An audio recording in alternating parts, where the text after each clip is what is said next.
Hi guys, my name is Clive Lindop. I'm the lead AI designer at Operation Flashpoint 2. I'm going to take you through some of the key features.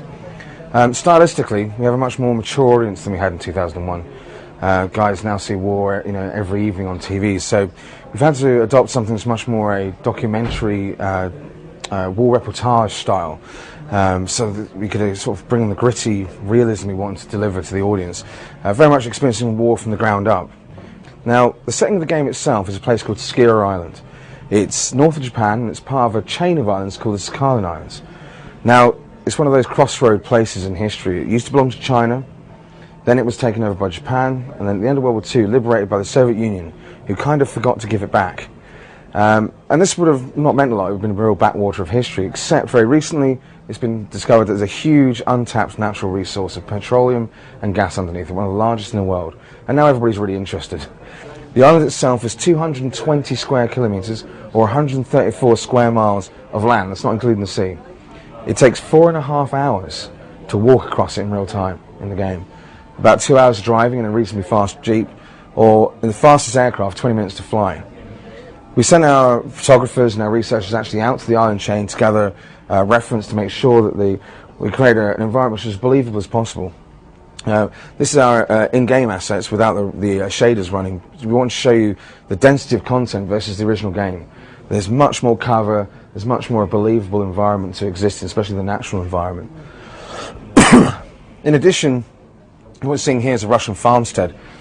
Nothing's been designed by mission designers or level designers. These are all real places on the island. And the reason for that is we really wanted the player to feel not only as the place was real, but we weren't funneling the player into certain tactical choices or decisions. It's a completely open environment and it's a real place. So you fight the way you need to fight. And as a real infantry commander would in that environment. Now, a £2,000 bomb makes an enormous amount of mess out of buildings and things like that. So we have a building destruction system, multi-stage, multi-sectioned. But also all the objects in the environment are damageable. And some have multiple damage states.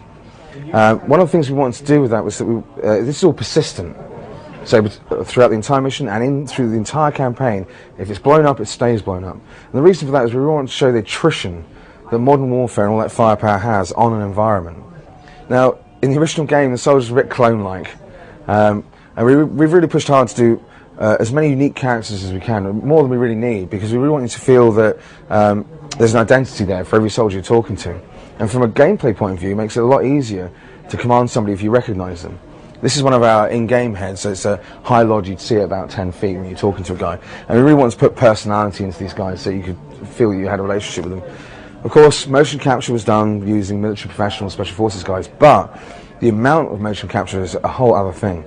We've got specific sequences for mounting particular vehicles, interacting with all the objects in the terrain, and also with all the weapon systems.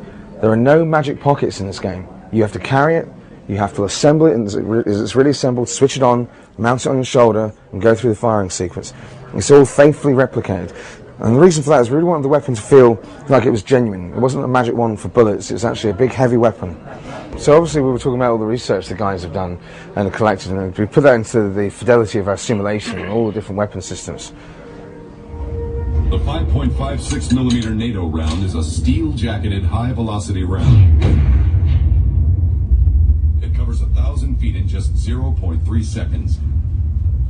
It will reach you before you hear the shot. The M67 frag grenade turns from this into thousands of lethal pieces of white-hot shrapnel in 0.02 milliseconds. You'll be dead before you can blink. The Javelin is a 127mm self-guided anti-tank missile. It will cover 1.5 kilometers in 7 seconds. Penetrate a vehicle's solid steel armor up to 600mm thick. And vaporize everyone inside. Now, obviously, with all these different complicated weapon systems, we've had to model all the individual weapon interfaces so you can actually go through the full firing sequence.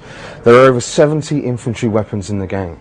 Anti-tank, anti-aircraft, all the different scopes and fittings that they can have, automatic grenade launchers, and that detail is extended into the vehicles. There are 50 vehicles, land, air and sea, all faithfully simulated with all their strengths and weaknesses. The player has to learn their roles and how they're used. The vehicles themselves, we've modelled all the components, the weapon systems and how they deploy and fire, all the crew positions, passenger positions, the performance of the vehicle and different terrain types, as well, of course, as looking at the aircraft here. This is the Special Forces UH-60. Now, one of the things that we actually do is keep up to date with all the changes in technology. On the back here is the infrared baffle, the latest one developed in Afghanistan for defeating anti-aircraft missiles. Of course, the player spends most of his time inside the vehicle, so we put a lot of effort into making sure the interiors are faithful and as detailed as we can. And then finally, FX, and I'll just let this play.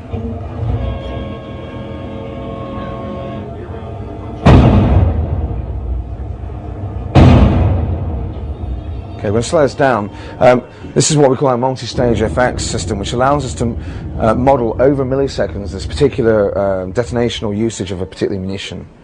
As you can see, with all the different types of vehicle, I think the player can really look forward to seeing some cool toys.